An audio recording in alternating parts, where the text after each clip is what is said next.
So guys मेरे last live session में एक क्वेरी बार बार देखने को मिली है जिसमें एक पेशेंट मुझसे पूछ रहा था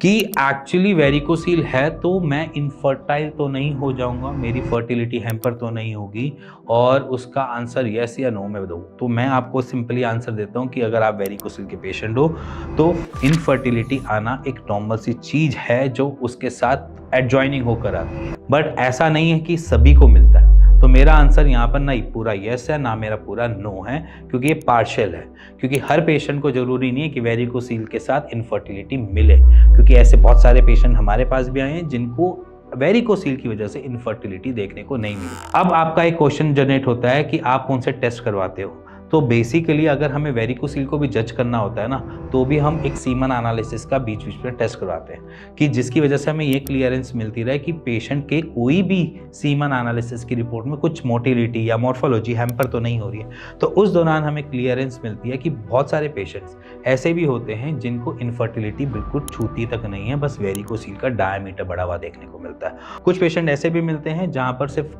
फर्स्ट ग्रेड के वेरिकोसील में उनको इनफर्टिलिटी दिखाई देने को मिल रही होती है। तो इसके पीछे मैं आपको थोड़े रीज़न बता देता हूँ। अगर जहाँ पर पेशेंट को हमें इनफर्टिलिटी नहीं देखने को मिलती, उसके पीछे सबसे बड़ा रीज़न ये है कि उनका गट और उनका जो बेसिकली ब्लड का फ्लो है वो उसी टाइम पे रिफ्लक्सिस क्रिएट करता है जिस टाइम उनको थोड़ा सा पेन मिलता है। अदरवाइज उनका फ्लो सही चल रहा है, जिसकी वजह से न्यूट्रिशन एब्जॉर्ब सही से हो रहे हैं, बॉडी में एसिमिलेट सही से हो रहे हैं, जिसकी वजह से टेस्टीज अपना न्यूट्रिशन गैदर ढंग से कर पा रही है और उसको रिवर्ट बैक में स्पर्म काउंट उसको दे पा रही है। और उन केसेस में जहाँ पर हम देखते हैं कि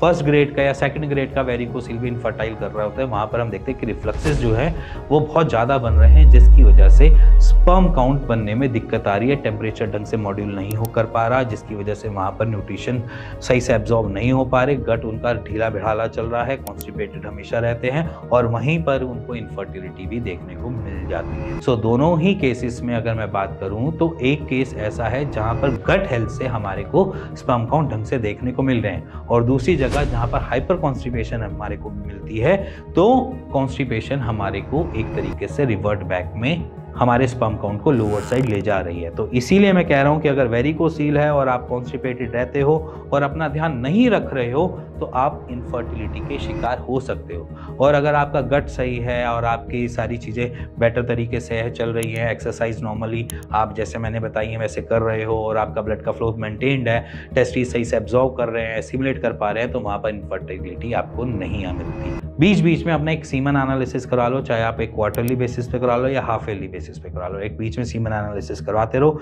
जिसमें आपको भी क्लियर मिलती रहे और आपका होप कभी टूटे ना, घबराए ना और उस चीज़ से कभी परेशान ना हो। अपने बहुत सारे वीडियो के लिंक मैं नीचे डिस्क्रिप्शन में डाल दूंगा, आप जाकर उसको खोल के चेक भी कर सकते हो और उनको फॉलो करके अपनी इनफर्टिलिटी को रोक भी सकते हो। इसी के साथ मिलेंगे नेक्स्ट वीडियो के लिए, तब तक के लिए नमस्कार।